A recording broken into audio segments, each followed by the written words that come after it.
Malinidevi multi speciality hospital, Christian Peta, 5వ line, Kavali. Doctor Guttipati Malinidevi, MBBS, MS, OBGY, కాన్పులు మరియు గర్భకోశ వ్యాధి నిపుణులు.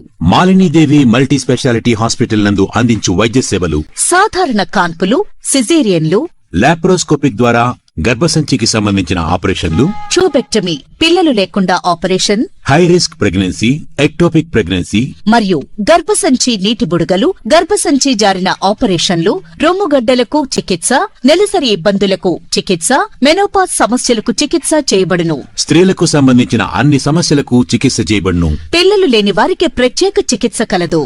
ముఖ్య గమనిక: మా హాస్పిటల్ నందు కాన్పోయిన తరువాత తల్లి బిడ్డను ఉచితంగా మా వాహనంలో క్షేమంగా ఇంటికి చేర్చబడును.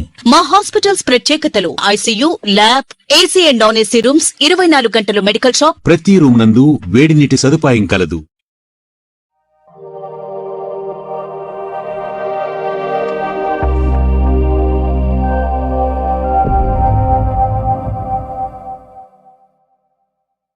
Welcome to CMD news. నా పేరు కామాక్షి. ముందుగా నేటి వార్తా విశేషాలు. కావలి శాసనసభ్యులు శ్రీ కావ్య కృష్ణారెడ్డి ఆశీస్సులతో నెల్లూరు పార్లమెంట్ తెలుగుదేశం పార్టీ సెక్రటరీగా నియమితులైన కావలి పట్టణ స్వర్ణకార సంఘం అధ్యక్షులు షేక్ హుస్సేన్ కావలి పట్టణంలోని తెలుగుదేశం పార్టీ కార్యాలయంలో ఎమ్మెల్యే కావ్య కృష్ణారెడ్డిని మర్యాదపూర్వకంగా కలిసి ధన్యవాదాలు తెలిపారు. ఈ సందర్భంగా పార్టీ తనపై ఉంచిన బాధ్యతను సమర్థవంతంగా నిర్వహిస్తూ పార్టీ బలోపేతానికి నిరంతరం కృషి చేస్తానని షేక్ హుస్సేన్ ఎమ్మెల్యేకు హామీ ఇచ్చారు. ఆయనకు ఎమ్మెల్యే కావ్య కృష్ణారెడ్డి శుభాకాంక్షలు తెలియజేస్తూ పార్టీ అభివృద్ధికి అందరూ సమిష్టిగా పనిచేయాలని సూచించారు.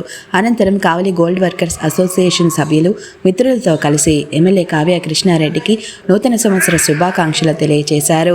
ఈ సందర్భంగా ఎమ్మెల్యేను శాలువాలతో ఘనంగా సన్మానించి పుష్పగుచ్చాలు అందజేశారు. ఈ కార్యక్రమంలో కావలి గోల్డ్ వర్కర్ అసోసియేషన్ సభ్యులు, పలువురు తెలుగుదేశం పార్టీ నాయకులు, కావలిపట్టిన మహిళా అధ్యక్షురాలు షేక్ అర్షియా బేగం, కావలిపట్టిన ముస్లిం మైనారిటీ ప్రధాన కార్యదర్శి ఎస్టీ అబ్దుల్ హాఫీజ్ మరియు నాయకులు, కార్యకర్తలు తదితరులు పాల్గొన్నారు.